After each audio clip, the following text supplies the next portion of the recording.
Welcome to episode 52 of The Leap Home, Nuclear Family. In this week's episode, Sam has to help prevent a tragic accident when neighbours, fearing a nuclear attack from Russia, turn on one another in a moment of confusion.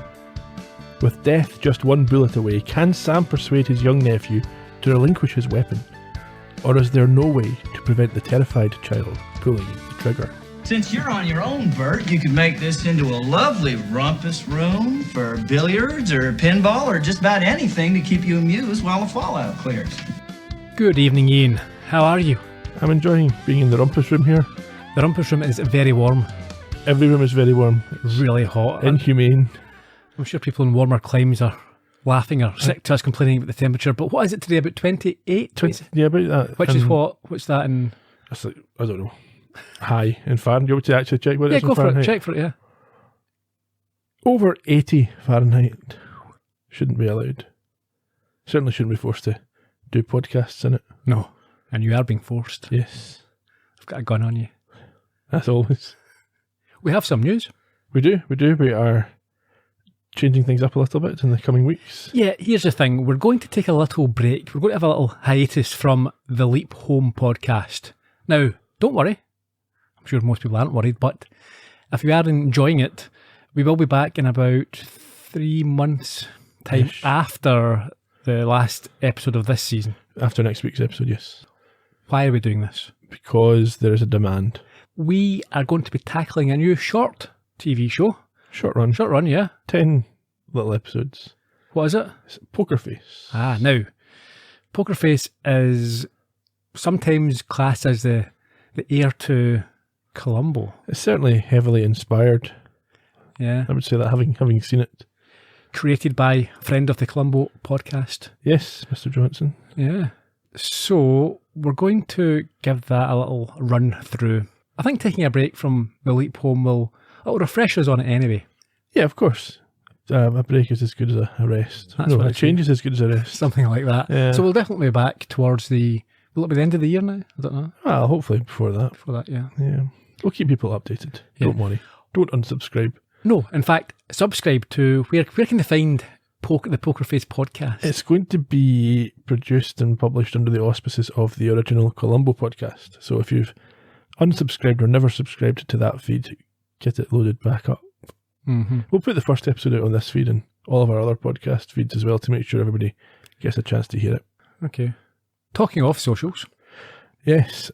So we're at Columbo Podcast. Make sure that's the one that you follow for any details of the new venture. But this show you can find it at Leap Home Podcast as usual on Twitter and Instagram. Find us at The Leap Home on Facebook. Go to theleaphome.com for your show notes and visit us at Columbo Podcast Productions on YouTube, where you will hear each episode 1 week early. In fact, right now you'll be hearing next week's episode, the season finale, which I'm hoping you will be enjoying.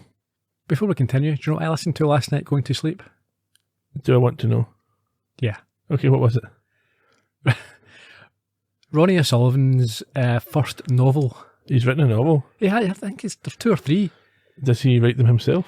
Well, I'm not sure. It's his name on the cover, but I'm suspecting it's a ghostwriter in there somewhere. But who knows?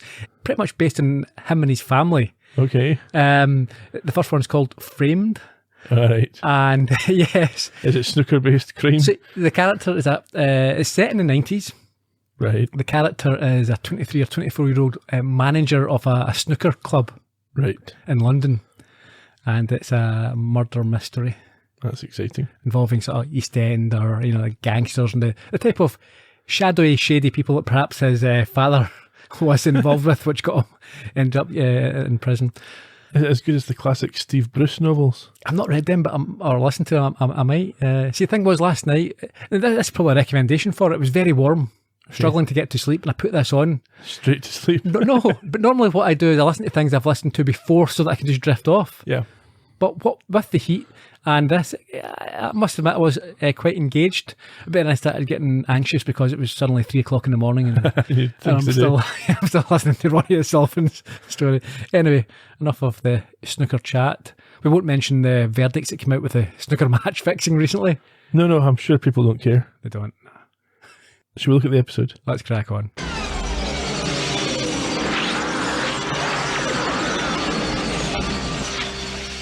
So after the intro, the tag is the same sort of chaotic scene that we saw. At the end of last week's episode, Sam arrives in some kind of bunker where everybody's wearing gas masks on. Someone's shouting about duck and cover and says the Ruskies have dropped a bomb on New York City. It's World War III. And we get a nice heavy breathing POV followed by an oh boy from Sam. We should say this is the second episode in a row where there's been some sort of red fear. Yeah, a more substantial Russian threat this time around. Yeah, certainly something you might actually want to get worried about. It wasn't guys in Lycra, yeah. After the credits, we return to the shelter, and Sam's thought that while he is used to getting his atoms smashed and leaping around, he is still unprepared for where he finds himself. I'm not sure what he means by that. Does he think he's about to get blown up by a nuclear bomb? Yeah, but at this point, he doesn't know that it's... I suppose he would know that...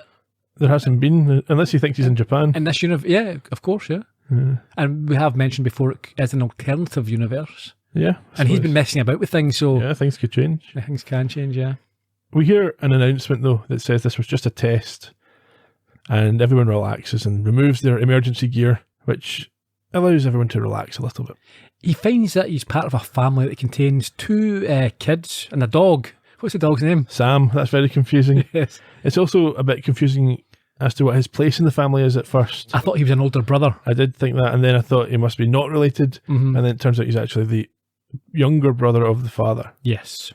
This is one of the episodes. The last couple of seasons, I didn't recognise any of the episodes, but this one I do remember as a kid. Okay.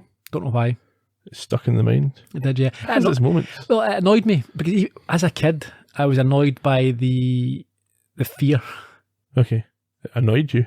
Yes. That they were scared? Yes. That this fear of the Russians and all that type of thing. And as a communist yourself? As a signed up member of the Communist Party. No, even back then, that did annoy me. I thought, just people are different. Stop thinking that the Russians are terrible and they're all out to get you. Okay. I think there was a reasonable basis to be worried at that time in history. There was, although a lot of it because of agitation and propaganda and all sorts of stuff. Yeah. Anyhow, we can discuss that. The Cuban Missile Crisis is actually quite interesting. Folks should watch the movie 13 Days. It's quite good. Yeah, I've not seen it myself, yeah. Worth watching. At this point, the older of the 2 children, the boy, asks his father if they did okay during the test. And how does he respond? He says they did, and Sam suggests they get some fresh air, which everybody seems to agree to. And at this point, Sam has caught himself in the mirror down there. So he sees that he's maybe he's late teens, early 20s? Yeah. College age. Exactly. He's called Eddie by the father, and he's encouraged to leave the bunker. Yes, it's not just a shelter. This thing's been dug into the ground. It's a substantial it's quite a structure. Yeah, big thing. And on the screen, we are told it's when? October 26th, 1962. Indeed. So outside, the mother, what's her name? Kate. She complains about having to put the kids through the stress of these tests, but the dad, Mac, mentions that they may have to be down there for a week or 2 if they are going to try and avoid a fallout. Sam's not very impressed by this, but his Mac tells him not to worry. He'll be protected, along with everyone else who's smart enough to buy an Elroy super shelter from them. I like their little logo that says "Survive in Style." Yeah. And it's quite funny to consider people were selling these, but obviously it was a real thing. But I do remember that shortly after 9/11, there were people selling. I saw it in a programme over here, sort of laughing at it, but there were people selling parachutes so that you could jump out of skyscrapers. That's ridiculous. Yeah. I should make the point though, Sam immediately takes offence at this business, and he holds on to that throughout the entire episode, and he's got no real reason to. Well, he knows that. He knows that there's no bomb, but they don't. It's not like it's a scam.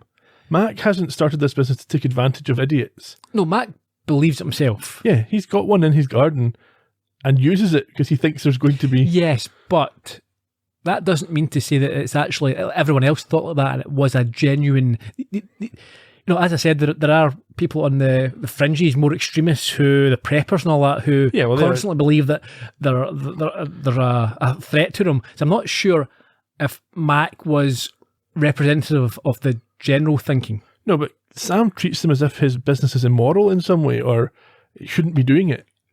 Yeah, that's just not fair. No, it's not fair. Anyway, that was just my point. Sure. At this point, Mac spots their neighbour Bert the turtle. Yeah, their neighbour and also a potential customer. Yeah, so apparently his wife left him for the pool man. And Sam and Mac walk across the street as Bert unloads a lot of groceries from his car. Yeah. And I think at this point, Mac sort of jokes if he's having a party. And Bert looks up at the sky and says, yeah, well, Khrushchev might be dropping in. Yes, he did. I enjoyed that one. And Khrushchev, of course, folk don't know, was the head of the Soviet Union at that point. Yes. And at this point, Mac introduces Bert to his kid brother. Eddie's in college. Yeah? First one in our family, Oklahoma State. He's just taking some time off to make money selling shelters for me. How you doing? Okay, Bert. Yeah, I guess this whole crisis isn't hurting you guys. Well, we can't complain, huh? You know, I just heard the Navy's going to intercept those Soviet missile ships in 23 hours. You know what that means? Cuban Missile Crisis. What? What? The Cuban Missile Crisis. I was just saying, and, it'll probably be over any day now. Of course, you never know. No, you never do. That's what I've been trying to tell old Bert here for 3 years, but he had to go out and get The pool's a better investment for when I sell. Sell what? There'll be nothing left. You'll be backstroking in Fallout while we're safe below in our Super Deluxe. I told you, Homestead's only 200 miles away from Havana. Hell, they could lob one in here in 40 seconds. You really think these things work? Yeah, sure. They're guaranteed. Wouldn't mind giving me a quick look? Hey, no problem. Eddie here will give you the special VIP tour, right? Right? Oh, hey, no, wait a minute. I think I need a little more time to... Come on, you got to do this. Time is running out. I'm not sure that's the kind of guarantee you would ever be able to claim on. Yeah, if you die, we'll give you your money back. Just have to fill in a form. Down in the shelter, with the help of some notes, Sam does his best to sell the thing and its amenities, but it does have to be helped out a little bit by Mac. Yes, as we heard at the top of the show, the second bedroom is described as a potential rumpus room for Bert, who doesn't have family living with him. However, Bert is not convinced that paying nearly $2,500 is sensible, considering the Cuban issue which could be over in a few days. Now, that's what I'm saying here. I'm not sure how representative Mac is of the population. Now, whilst no doubt, and in fact we know, people were anxious and rightly so, I'm not sure if they were all as wound up, and they all were at the stage where they thought any time now they're about to die or about to be hit with a bomb.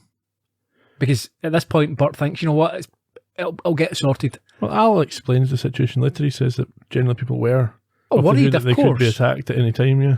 Yeah, could be. If there's nuclear bombs being placed on Cuba, which is right off the coast of America, yeah, you would understandably worry. You would.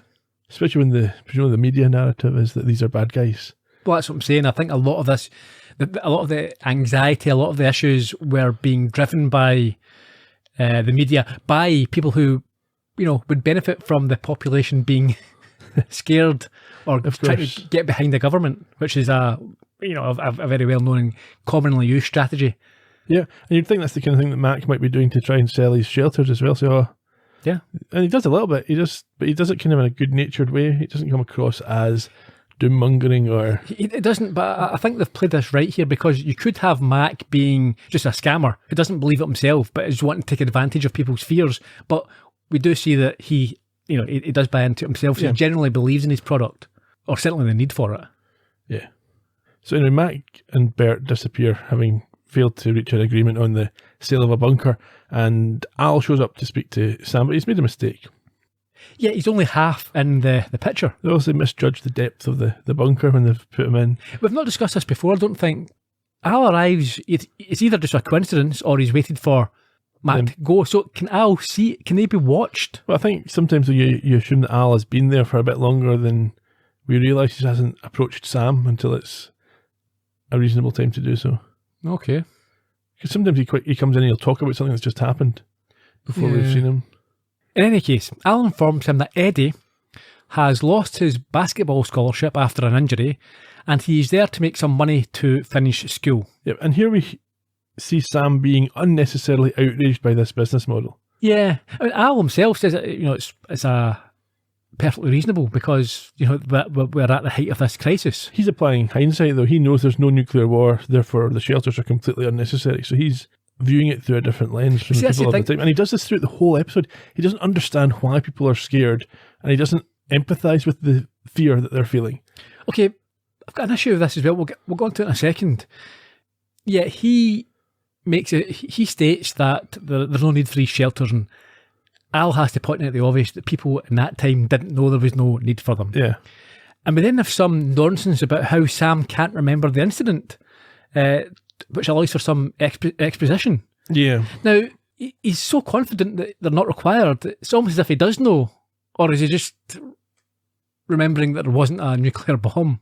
No, he doesn't remember being scared, or like... No, he doesn't remember the entire crisis. No, he mentioned it himself at the start, the Cuban Missile Crisis. He said it out loud to Bert. But what he's saying is when he was a kid, he doesn't remember it happening. He remembers knowing about it. Yeah. But as a child, he says that Elk Ridge wasn't exactly ground zero. So I think he doesn't remember experiencing it. He remembers his mum canning some food. Right. But where he lived, there wasn't this sense of dread. Yeah, sure. Whereas in Florida, you're obviously just across the water from Cuba. Yeah. Things are a bit more escalated.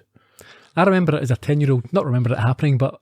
In the 60s? No, but I remember as a 10-year-old, my dad telling me about it. Right. Al goes on to explain what he was doing during the Cuban Missile Crisis. Oh, he was involved? Yes, he was a reconnaissance pilot flying an F-4 Phantom escort flight over Cuba. Yeah, at the time a U-2 bomber plane was shot down. We'll see this later on in the news. We will, yep. Yeah, he says it felt like World War III was about to start at that time. Of course, this doesn't come to pass, but Sam is there to prevent a tragedy a bit closer to home. Yes, apparently the next night Bert is shot trying to get into the shelter. Yeah, so he assumes he's there to stop Mac from doing this. Yeah, Al explains that Mac gets 20 years for the crime and the business goes bust, and Sam doesn't understand why this could have happened or how this could have happened. Al tells him that, or he insists that people went insane during this period and were armed up and would do anything if they felt under threat.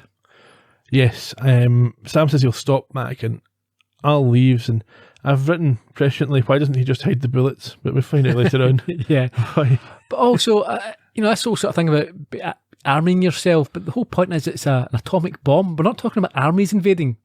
Yeah, well, I think he's thinking that after the atomic bomb, there will then be squadrons of Russian soldiers coming through to take over the cities. Finish them off? And yeah. Okay, sure. So outside in the garden, the irritating kids are role-playing a Russian invasion scenario. Yeah, the USA versus the Ruskies. Sam walks by and tries to explain to them that the Russians are themselves as a people are not evil. They're just like them and also want peace. Now, in many episodes, Sam's attitude and what he does really annoys me. There's times in here which I think he's reasonable and he's fine. I think he's misjudged his audience here, though. Kids aren't going to understand the nuance at that age. No, but I suppose you have to try and get it through to them that, people are people and what governments do. I don't know. Anyway, Mac disagrees with his position. He says that if they're not bad guys, then why are they putting a nuclear base 200 miles off the coast? You see, this is the type of thing that I think annoyed me when I was a kid, as I mentioned, because you only have to look at what the US does, where it puts its bases. Yeah. And if using Mac's logic, you'd have to say that the American government is pretty evil, and you may well be right in thinking that. Sam says that he has a feeling it will be over in a couple of days, using his usual nonsense where he knows the future. Yeah. I've written in capitals, heavy roll eyes. But Mac quite rightly says that not even Kennedy or Khrushchev could tell you right now when it will end. Yeah, and not only that, but he blames Sam for scaring the kids. But did he? No. All he said is the Russians aren't bad guys. Yeah. It's Mac who's scaring the kids, saying that there's a nuclear bomb 200 miles off your... Yes. They're going to blow you up in your house. Yeah. Yeah. Anyway. That comes up again. I don't think that is a fair accusation against Sam at any point of this episode. No, of course not. In any case, Mac leads them inside for dinner. So after this, they're all enjoying, I think it's Mr. Ed on the TV, when there is an interruption to the show. Yeah, the first of many. US forces have intercepted a Russian ship, but then allowed it to cross the blockade because it's deemed to not be in possession of any weapons, etc. But this is enough for Mac, who gets his wife to take the kids off to bed, which allows Sam to talk to his brother about having weapons in the shelter. Yeah, Mac insists that the shotgun is kept locked, but it's not safe to not have it in case Ruskies or looters come by. Yeah, and he also makes the point that only he has the key to the gun safe. Yeah, Sam then makes the point that he might shoot a neighbour, and Mac says he would have no choice if they tried to expose them to radiation, but surely once the door's open, they're exposed. You're not getting anything but shooting somebody. This is the type of, sort of people desperate for guns when, it's like people bringing guns to a UFO landing. Well, the whole thing is that it's a culture of fear, like you see in this episode. A lot of America lives in this sort of state of fear where they think everyone's out to steal their things or harm them. Or some of the crazy channels I've watched in the past, the ones that are sympathetic to the NRA, and that's what they do. They stoke up this, and that's why you end up with folk getting shot for going into someone's front garden to get a ball, or reversing into the wrong drive, or chapping the wrong door. Yeah, and they get shot because the people are so terrified that they're about to get harmed in some way from a non-existent threat. I remember watching a channel. It was a gun channel. I've said this before. I used to like watching them take them apart and put them back together again. Yeah, SMR stuff and all that, and they're fascinating pieces of equipment. Yeah. But I had to stop watching them because the presenters and the type of audience they're going for were maniacs. And it was, let's say that, it's talking about this one's great for self-defence when someone breaks into your house. Like, where are you living? All these people are always being attacked and people are always breaking in. And it's also this idea that everyone will be comfortable with taking a life. Yeah. I don't think, even if someone's breaking into my house, I don't want to kill somebody. No.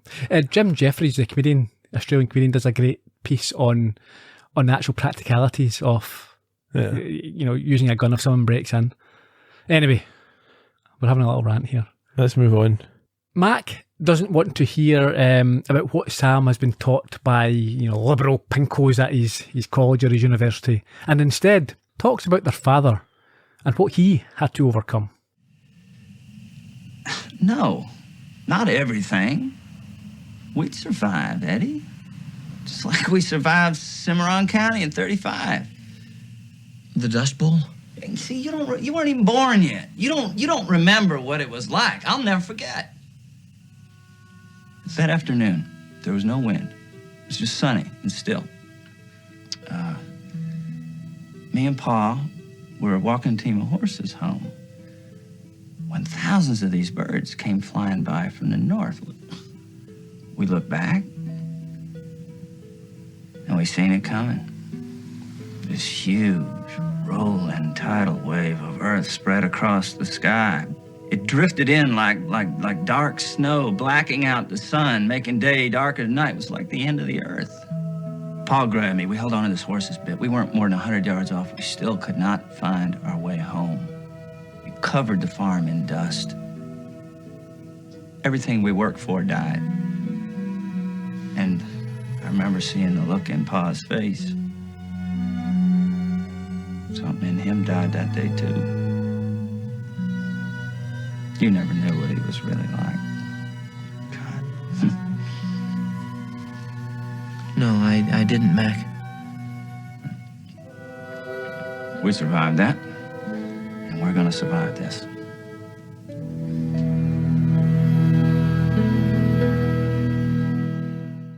In fairness, I thought that was good character development, good.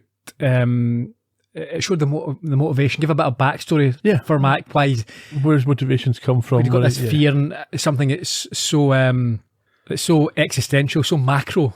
Yes. Yeah, a threat that you want to control what you can control. It's the same, they talk later about Al talks about the drop and roll or duck and cover. Yeah. It being knowingly worthless, but gives you a sense of having control over the situation. Yeah, a bit like when they tell you to sort of bend over on a plane if it's going to crash. Yeah, put your head between your legs. You'll be fine. This is really uncomfortable. It's night time now. Yeah, Sam's sleeping on the couch and he wakes to see his young nephew looking out the door. Yeah, he's opened up the sliding sort of patio doors onto the back garden and is checking on a noise with his toy gun. Yes, he's very aggressively anti-risky. Well, he's been, influenced, and this is the sort of the brainwashing from the father. Well, yeah, we can come back to that as well, yeah. He says here the reason he can't go to sleep is he keeps wondering how far 200 miles are, which is something his father said, not something that Sam said. Correct. And Sam tries to reassure him. He says there's not going to be a war, but he's not being very reassuring because he's got him pinned by two arms against the patio door. He always does that. He asks whether he's ever been this scared before, and he gets a very specific response. Yeah, he talks about being worried when his mother was in hospital and thinking she was going to die. And Sam nicely uses this to highlight how things don't always happen as we fear they might. especially when we look back from the future at these events. Yeah, it's the old theory that there's no point worrying about things because then you're just being upset twice. Yes. Just wait till it happens. He goes on to tell him that being afraid isn't stupid, but that often it doesn't do any good. And so, with a smile, Stevie agrees to travel into the future where things in the past are no longer scary. And I must admit, I thought Sam was quite charming here with this. His interaction with the kid, it worked. Good. Yeah. And it does calm Stevie down and he heads back to bed. And in the morning, they're watching TV again as the doorbell goes, but nobody answers it because there's another special bulletin on the telly. Yes, this reveals the name of the U-2 pilot shot down the previous day. Apparently, was it Bono? Yeah. No? Yeah, one of those. Edge. No, it was Major Rudolph Anderson Jr., I think. I think this was the person that Al referred to. Yes. The kids are sent out to play, and it turns out it's their piano teacher who's at the door. Yeah, Mrs. Klingman, who is there to discuss not music, but to buy a simple shelter. Yeah, Max says he has to leave and gets Sam to do the bunker tour. So down in the shelter. This predictably doesn't go well. It doesn't. No, he does his best, but it's told with a smile that his pitch needs work, as he feels guilty about trying to sell to this woman who he obviously knows doesn't have the money, and this is a useless acquisition. Yeah, and it's also far too big for what she would need if it was helpful. Sam says, though, that she shouldn't worry, as there's not going to be an attack, which makes her look a bit nauseated. Well, she breaks down, and Sam notices a concentration camp number tattooed on her. This was a bit on the nose, wasn't it? Yeah. So he apologises for upsetting her. Yeah, and she says that she's heard that before, the idea that the attack's not real, it's not happening, and she doesn't believe it anymore. Because the last time she ended up in Dachau. Yeah, so she believes it is happening again this time, but no one is going to survive. And Sam makes her laugh by asking her why she's going to waste her money in a shelter then, if that's what she thinks. Yes, and Al shows up, and although he looks stern, he says that Sam's one of the good guys for the way he handled that. However, that opinion is not shared by everybody. It's not, but before we get to that, Al refers to him as a mensch. Yes. Which apparently his third or fourth wife, Ruthie, used to say, but not about Al himself. No. Yeah, who's annoyed by Sam's non-aggressive salesmanship? Oh, it's Mac, who either was lying about not being able to be there or has very quickly come back. That's the point, isn't it? I think maybe he was just giving... Was he testing Sam? Well, giving a customer, yeah. I can't do it. I'll leave it in Sam's hands, yeah. Yeah. He says that Sam is scaring the kids, that's a lie, and chasing his customers away, that's also a lie. The woman wasn't going to be able to buy. He doesn't care about her financial situation either. So this is the thing. It's suppose, you know... He wants his business to succeed, I suppose. Yeah. Sam sees that as taking women's savings. Yeah. I mean, there is obviously a fine line, selling something that to someone who can't really afford it. Yeah. He says that if Sam pulls this one more time, he's sending him back to Oklahoma. I'm not sure that he's got any basis to do that. We can kick him out his house. And then, I mean, he can do it if he wants, but I don't think his reasoning is sound. Well, his reasoning is that he's lost a sale deliberately. But the sale wasn't like, okay, yeah. I think when she turned up, this wasn't a cold call. She turned up to buy something. Yeah, and Sam talked her out of it. Yeah. If you look at it that way. Back inside, the TV is again reporting on the conflict, including describing the Polaris submarines leaving from Scotland. Yes. Meanwhile, Sam is in the bunker, taking matters into his own hands. Talking about, Americans putting their bases in different countries. Yes. Get yourself out, please. Faslane, etc. Exactly, yeah. Bert shows up at the bunker. He's frantic. Yes, he thinks that this attack is definitely happening now. The shops have been emptied of goods, and he had to wait 3 hours on the road to let a massive military force pass by. By the way, it's not Bert, it's Bert. Spelt Bert. No, it's not. It's spelled Bert. Are you sure? Yeah. As in Bacharach? Yeah. Not sure that's what the credits say. Oh yeah, it does. Don't let that happen again. Yeah, it seems that the news and the other social pressures have finally got to him, and he's in a panic about being too late. Yes, Sam tries to calm him down, but he remains agitated, says he needs a shelter, and he hands Sam a cheque, not for the full price, but for the discounted price that Mac mentioned earlier. Of course, yeah. This obviously delights Mac outside, who congratulates him and reminds him of the $120 commission that he has just earned. He says he knew he could do it, and as they go into the house, we see Mac put his keys down on the counter. We do. We should clarify what this means. So, you said earlier, Mac is the only one who has access to this gun cabinet. We saw Sam Trying to get into it. He couldn't before Bert arrived. So now he's swiped these keys to get into the gun cabinet. So back in the shelter, he is now able to remove all the ammunition, but his exit with it in a bag is blocked by Stevie and Kate, who are in the yard. Yes, so he goes back down and puts them in a chest in the bunker. A couple of issues with this. One, there are 2 entrance exits to this shelter, apparently we're told. Yeah, the other end. Yeah, so why didn't you use that? But secondly, they wouldn't think, why you came up with a bag full of ammunition? They wouldn't even ask any questions. Yeah. Anyway, it doesn't seem to matter too much. Sam comes back in. So sorry, did you say, where does he put them? In a chest. Yeah, it's a first aid trunk thing, yeah. Sam returns to the house and finds Mac, surprisingly, on the floor. Looking for his keys, which he quickly finds when Sam has to discard them. I thought it was quite nicely done. Yeah.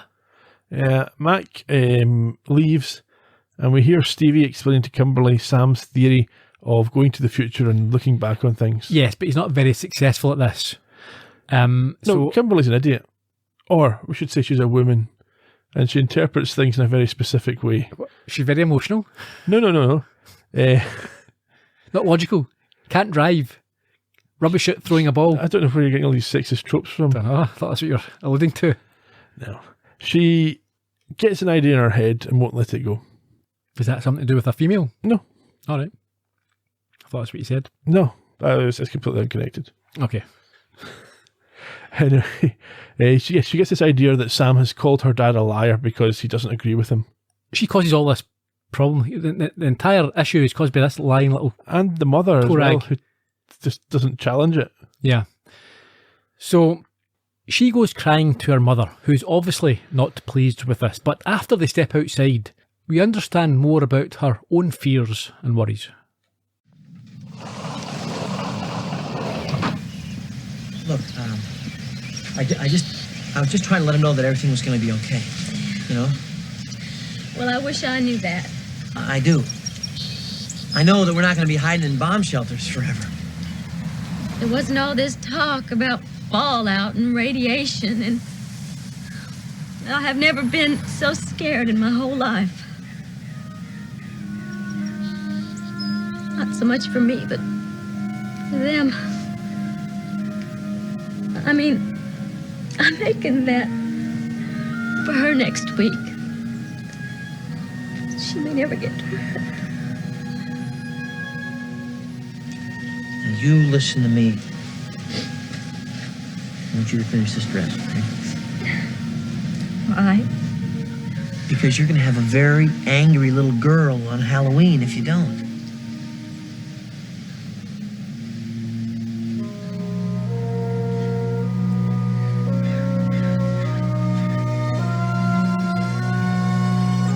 I knew there wasn't going to be a nuclear war, but I couldn't seem to convince anybody else or stop them from being afraid. Kimberly was crying at night, Stevie couldn't sleep, and Kate was frightened for her family's future. He's approaching this from the wrong angle. What angle should he be approaching it from? He needs to try better to empathise with their position and what they understand to be the situation. He's just coming in saying, oh no, there's not going to be an attack. I know there's not going to be an attack. That's not going to convince anybody. Talking about a different approach, I wouldn't go after the killer. I would keep my eyes on the victim. So I think it'd be easier to hover about outside. Just make sure that Bert isn't doing anything stupid. Doesn't get into the situation, Yeah. Befriend him. Yeah. That would have made sense. It's a bit late now that he's got these dramas in the house that he's got to deal with. Yeah. So we skip ahead to Sam being very stupid. Yeah, he's burying the ammo in the garden when he's given a fright by Al. He's burying them about 3 inches deep, if that. I suppose he's not got much time. It's not a... It's a stupid place. They've got a dog. Why didn't he leave them in the... where they were? I suppose in case the guy found them and reloaded his gun. I don't know. I mean, it's under. You could put it at the bottom of the first aid kit. The first aid kit will only be used if there's an accident. It's unlikely that it'll be opened up. Yeah. Anyhow, Al, as you say, sneaks up on Sam here and gives him a fright. And Sam is talking about these duck and cover ads that the kids keep watching, thinking that they're not much value. Yeah. However, as we discussed earlier, Al makes the point that it's just a way of lessening the fear of children by making them think that there's something that they can do, some control they have. Sam's not buying that at all. He doesn't like that theory. Well, not at first, but it does eventually accept this. But it's spotted talking to himself by Mac. Who is not happy with him anyway. Raging. He calls him in and says, "Why are you calling me a liar?" So obviously, both his wife and the kids have said, "Oh yeah, he called you a liar," which he didn't do. Yeah, but before he gets in there, big point we've overlooked. Al tells him that he hasn't saved anything. Yes, he's not changed history. He should know that already. He hasn't leapt. Yeah, but sometimes there's a wee delay. Al's saying that's not the case. Sam's about to explain why he's called Mac a liar, which he didn't do, when there is a bit of a disaster. I would say so, yeah. The dog, Sam, is found to be chewing on a shotgun shell from the bag that he's obviously dug up, and there is apparently a chance it could explode. I'm not sure if it could. He would have to chew down quite hard on that, wouldn't he? I mean, I'm not an expert on how shotgun shells work or any bullets at all, but you've got like a firing pin. That's when you cock the hammer. Yeah. That goes at some speed and it's very, very accurate. That's the whole point. I'm not sure if you get primers and all this type of stuff. So I don't know if... It would have been a dramatic twist if the dog's head had been blown off. It'd been fun. Certainly would have changed the certification of the episode. No animals were harmed. It reminds me, do you ever watch Inside Number 9? I saw a couple of episodes. Did you watch the recent one that was a fake game show? No. That's worth watching. It's called 3x3. It's got Lee Mack hosting a game show. It's worth watching. Okay. Just on that topic. Anyway, the kids and Kate come in at this point to place themselves in mortal danger next to this dog with a shotgun. Yeah. They eventually manage to get this shell from the dog, but Mac has worked out what Sam has been up to. Yes, and he is even more furious. And tells him he's no longer welcome in his house as he storms off. Yes. So we get another voiceover from Sam. I think it's like the third one this episode, where he says that he picked a fight with Mac to keep himself around for the next wee while. Yeah, although he still has to leave. Mac's not been near the gun as yet. However, their fighting is interrupted by another news bulletin with a message from who? It's JFK. But before he can say anything, the power cuts out. And an air raid siren goes off, which heightens the level of fear and panic. Oh, they assume that the person setting off the siren has heard what JFK has said. Yeah. So, Mac orders them all to the shelter, despite Sam's insistence that this is just another drill and they're not under attack. He's got no understanding of how they must be feeling. No. He's just sitting there going, "It's okay, everybody calm down." Why would they calm down? Yeah. Why would they believe you, that you would know this? Yeah. There's no basis for them to think that you could be right about this. Even if it is a drill, better to be safe. Of course. But he's just trying to stop them going in the bunker and getting in the way. And for some reason, Sam does what he is told and joins them. I'm saying, surely, knowing what's going to happen, it's better if he just stays outside. And then when Bert arrives, take him away. Yeah. Or trap the door and say, "It's me, I've got Bert with me. Can we come in?" No, well, you knew it was Bert anyway. Because Bert, the whole point was... Yeah, no, but if he's got Sam with them, maybe that changes the conversation. I don't know. Anyhow, they can't find Sam the dog, and they have to shut the shelter before he arrives. Yeah, I mean, it's chaos here. The kids are screaming, understandably. Mac's shouting about Ruskies or what have you. The dog's missing. Sam's shooting maybe a false alarm at the same time. The kids are whining. Yeah, and they are interrupted by Bert thumping on the entrance and begging to be allowed access. Yes, Mac opens it, which obviously would let the nuclear detritus in if there was any attack. Yeah, but I think at this point he knows there's not been a... He opens it and tells him there's no room. Yeah. He tries to stop Bert from coming in as well, while Sam shouts about there not being an attack and not to get so worked up. Yeah, he starts to climb up to the exit on the ladder. Mac goes for his gun and loads it up with the shotgun shells from his pocket. Yeah, and then he unbelievably actually takes a shot past his brother. Yeah, I think Sam kicks the barrel, doesn't he? Is that what happens? Yeah, because he thinks he's shooting at Bert at this point. And this is, again, without wanting to get back in a rant about, guns and gun safety, even if you are responsible, there's so many situations where accidents just happen. Yeah. If you've got a gun around, it's going to be dangerous, more dangerous than not having one around. Yeah, and as Sam and Mac argue, we then get the most ridiculous twist of all. What's that? Stevie seems to know that under the bed there's another gun that nobody's mentioned. loaded a revolver of some kind. Why would you leave a gun like that? And why would the child know? Again, another example. Leaving a gun, lying around, child picks it up, kills himself or He somebody could shoot else. his sister, Yeah, that happens all the time. thinking it's a toy or something. Yeah. Of course, well, he's playing with a toy all the time. Yeah. Yeah. So Stevie has been so brainwashed by his father, he now believes the Russians are here. Yes. And he is going to save his family. Yeah, so he climbs up the secondary exit. Yeah, because he hasn't seen what's happening. He just heard a gunshot.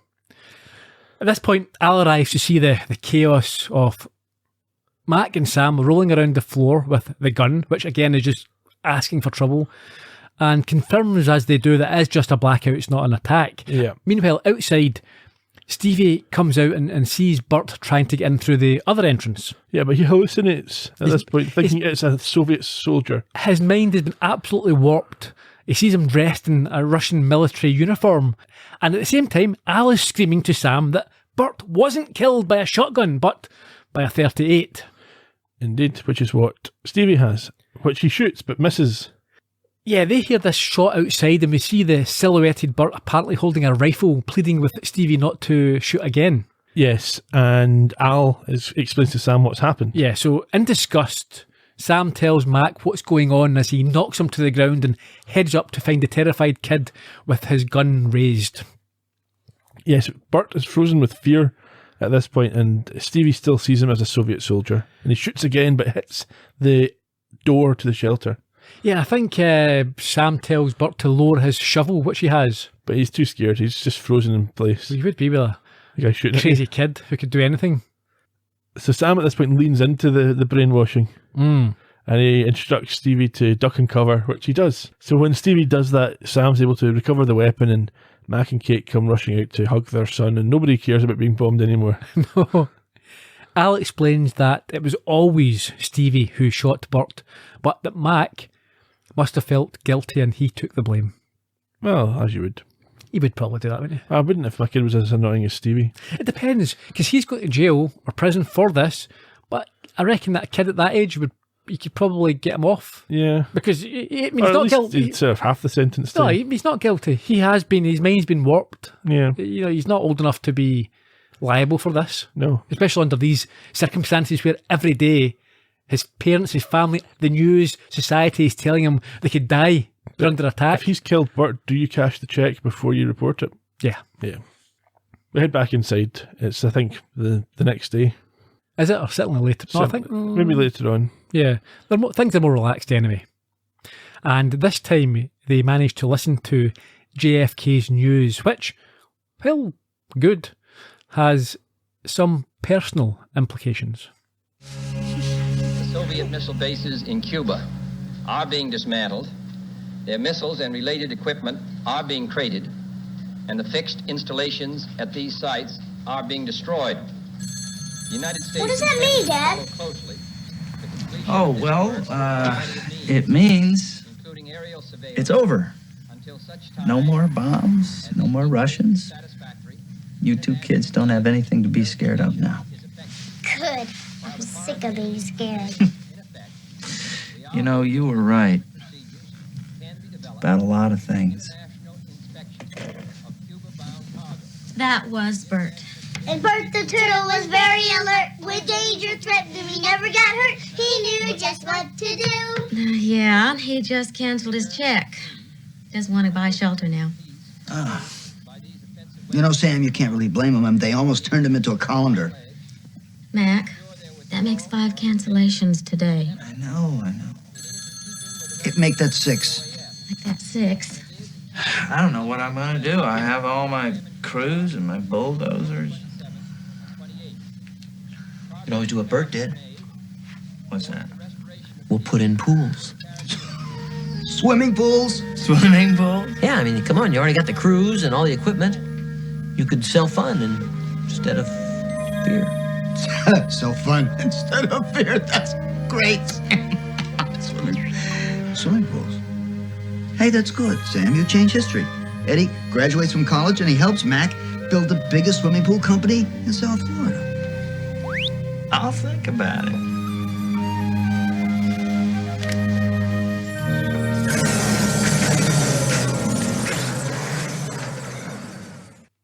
The kids seem to have been very quickly removed of their concerns. Well, they are kids, and I think if your parents tell you it's now over, you're not going to think about the politics. And Stevie doesn't seem to have had any repercussions or psychological issues arising from seeing a Soviet soldier and trying to shoot him.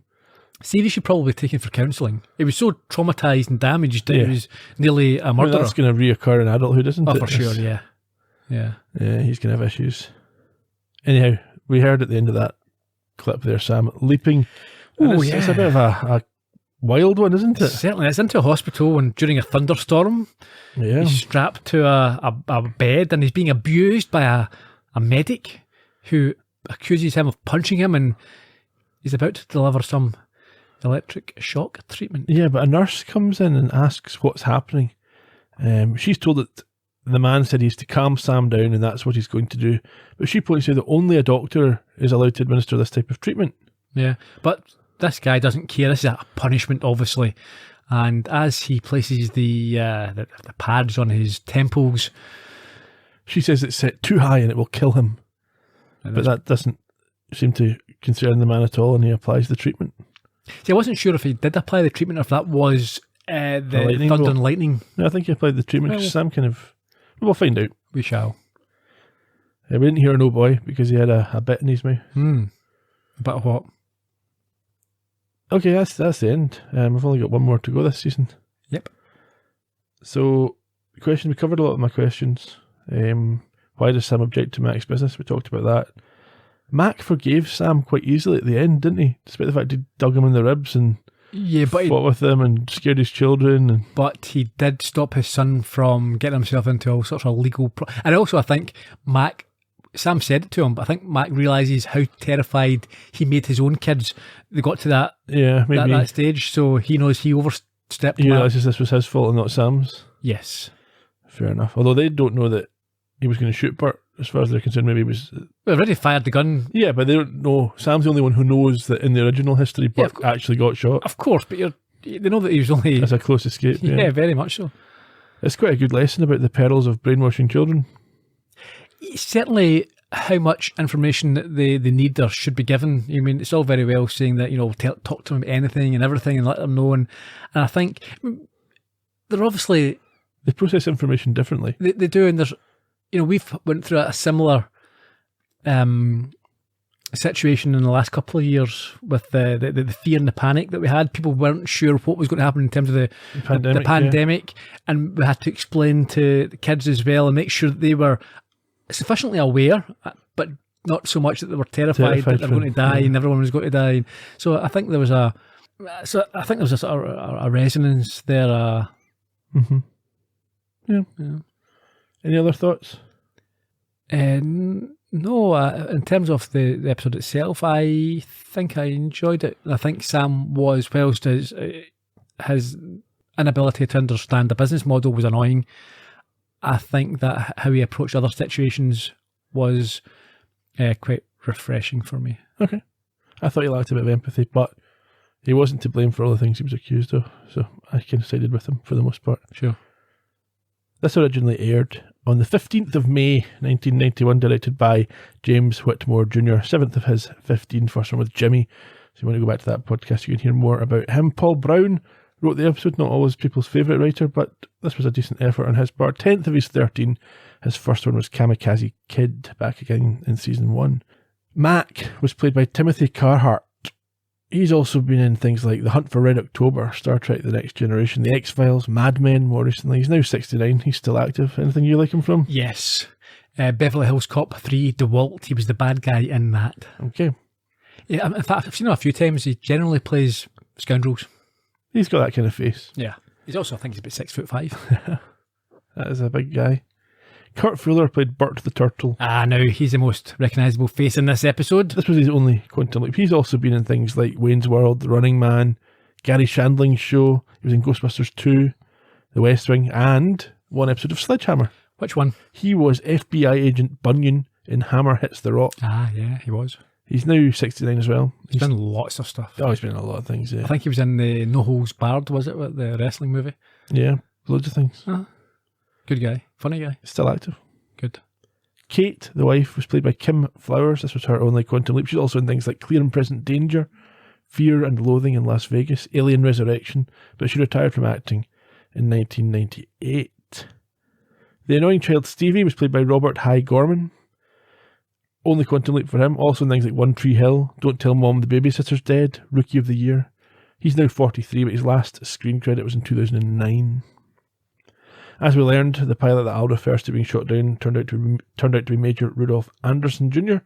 Apparently parts of his plane are still exhibited in Cuban museums. The TV that we're watching is from the early 80s. Fair enough.